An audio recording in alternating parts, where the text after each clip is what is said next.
Hello viewers, இந்த வீடியோவில் நாம் பெட்ரோல், டீசல், எல்பிஜி இதெல்லாம் எப்படி உருவாகுது அப்படிங்கிறது தெரிஞ்சுக்க போகிறோம். கண்டிப்பாக சுவாரஸ்யமாக இருக்கும். வீடியோ கடைசி வரைக்கும் பாருங்கள். வாங்க வீடியோக்குள்ளே போகலாம். இது எதுவுமே இயற்கையாக நமக்கு கிடைக்கிறதில்ல. இது எல்லாமே க்ரூட் ஆயிலிருந்து தான் உருவாக்கப்படுது. இது உருவானது கிட்டத்தட்ட மில்லியன் வருடங்களுக்கு முன்னாடி. இது உருவானது இறந்து போன செடிகள்லேருந்தும் விலங்குகள்கிட்டேருந்தும். அதுலேயும் முக்கியமாக சொல்லணும் அப்படின்னா கடலில் இருக்கிற சின்ன செடிகள்லேருந்து தான் இது உருவாகிருக்கு. அதே போல் கடலில் இருக்கிற பிளாங்டன் அப்படிங்கிற இந்த உயிரினத்துலேருந்து தான் அதிக அளவில் க்ரூட் ஆயில் உருவாகுது. இதுங்க கடல்லையும் ஏரிகள்லையும் இருக்கும். இது இறக்கும்போது கடலோட தரைப்பகுதியில் அப்படியே ஒரு லேயராக படியும். இதில் மண், சகதி எல்லாமே மிக்ஸ் ஆக ஆரம்பிக்கும். நாள் ஆக ஆக இதை மண், களிமண், பாறைகள் இது எல்லாமே கவர் பண்ண ஆரம்பிச்சிடும். இது ரொம்ப ஆழத்துக்கு போக ஆரம்பிக்கும். மில்லியன் வருடங்களுக்கு அப்புறமா அதிக அளவில் வெப்பமும் ப்ரெஷரும் இந்த உயிரினங்களை க்ரூட் ஆயிலாக மாற்றும்.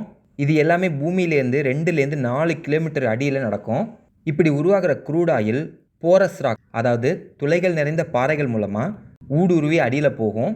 இங்கே இம்பெர்மியபிள் ராக் அப்படின்னு சொல்லக்கூடிய காற்று புகாத பாறைகள் இருக்கும். இதில் போய் அது லாக் ஆகிடும். இப்படி தான் இந்த க்ரூட் ஆயில் பூமிக்கு அடியில் உருவாகுது.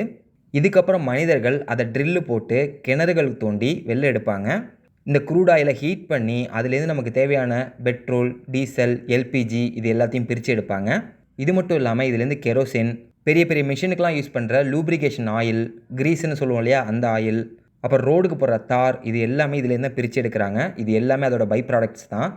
ஓகே, அப்போ இப்போ இருக்கிற உயிரினங்கள் எல்லாமே இறக்குது தானே, இதுலேருந்து நமக்கு எதிர்காலத்தில் க்ரூட் ஆயில் கிடைக்குமா? கண்டிப்பாக கிடைக்கும் தான். ஆனால் அதுக்கு கிட்டத்தட்ட மில்லியன் வருடங்கள் ஆகும். ஆனால் இதுக்கு பூமியில் முன்னாடி இருந்த மாதிரி அதிக அளவில் ப்ரெஷர் இருக்கணும், அதிக அளவில் டெம்பரேச்சர் இருக்கணும், ஆக்சிஜன் இருக்கவே கூடாது.